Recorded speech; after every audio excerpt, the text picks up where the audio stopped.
Doctor Haider Ali, এখন আপনি জানেন যে পেয়ারা নবী রসুল করিম সাল্লাল্লাহু আলাইহি সাল্লাম বলেছেন যে তোমাদের সাথে কেউ যদি ঝগড়া করতে আসে রমজান কারিমে বা গায়ে পড়ে ঝগড়া বিবাদ করতে আসে, তাকে শুধু এতটুকু মেসেজ দিলে হবে যে ফাইন নিমরুন সয়েম, আমি একজন অরোজাদার, একজন সয়েম। কি বলবেন আপনি এই যে অপরাধ প্রবণতার ব্যাপারে? রমজান তো বিরাট একটি ভূমিকা পালন করে। আপনি যদি হাদিসের আলোকে নবীজি কি দাওয়া, নবীকে প্রেসক্রাইব করেছেন, আমাদেরকে যদি বলতেন প্লিজ। জি, ধন্যবাদ প্রিয় সঞ্চালক।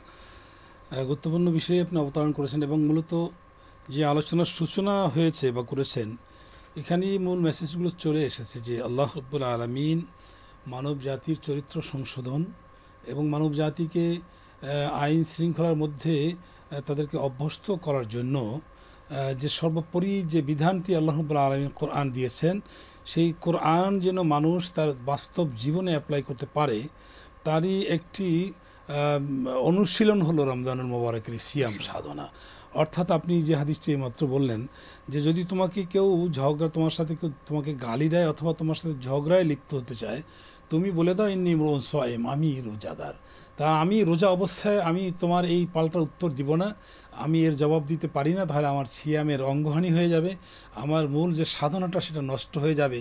তার মানে হচ্ছে যে সিয়াম এমন একটি পরিপক্ক অনুশীলনের নাম, সেখানে বলা হচ্ছে যে একজন মানুষ অন্যায়ভাবে তাকে গালি দিচ্ছে, সেই অন্যায় গালির যে একটা জবাব স্বাভাবিক দেওয়া, সেটাকেও বিরত থাকতে বলা হয়েছে। না, জবাবও দেওয়া যাবে না, এই মুহূর্তে জবাব দেওয়া থেকেও বিরত থেকে সম্পূর্ণ নিশ্চুপ থেকে তাকে বরং এতটুকু জানিয়ে দিতে হবে, তাও খুব কর্কশ ভাষায় নয় যে আমি রোজাদার, কিন্তু এমনটা নয়।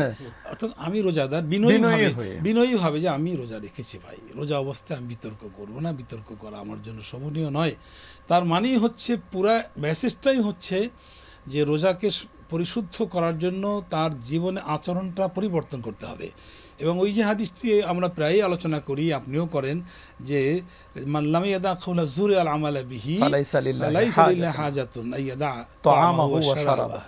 যদি কোনো ব্যক্তি মিথ্যা কথা, মিথ্যা আচরণ বা পাপাচার এগুলো থেকে সে বিরত না থাকে, তাহলে তার এই রোজা রাখায় কোনো লাভ নেই। তার মানে তার রোজাটা হচ্ছেই না যদি সে এই আচরণগুলোকে বন্ধ না করে। তো এই আচরণটাকে সে 30 দিন যদি অনুশীলন করে, 30টি দিন, একটি মাস যদি সে অনুশীলন করে যে আমার এই সিয়ামটাকে নিখুঁত করার জন্য, অটুট করার জন্য আল্লাহ তাআলা যেই সিয়ামের প্রতিদান হবেন, সেই প্রতিদানটা আল্লাহ তাআলার কাছ থেকে লাভ করার জন্য, যেই সিয়ামের প্রতিদান হচ্ছে আল্লাহ তাআলার দিদার, সেই দিদার লাভ করার জন্য আমি আমার সিয়ামটাকে একবারে সম্পূর্ণ নিখুঁত করতে চাই।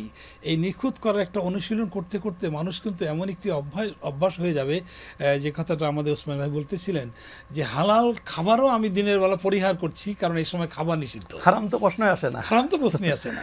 তো এইভাবে করে সে যখন একটি প্র্যাকটিস করতে থাকবে একটি মাস, আমরা তো মনেই করি যে তার জীবনের বাকি দিনগুলো সে এই অভ্যস্ত হয়ে যাবে যে আমি অহুয়া মাকুম আইনামা কুনতুম, রব তোমাকে দেখছে তুমি যেখানেই থাকো।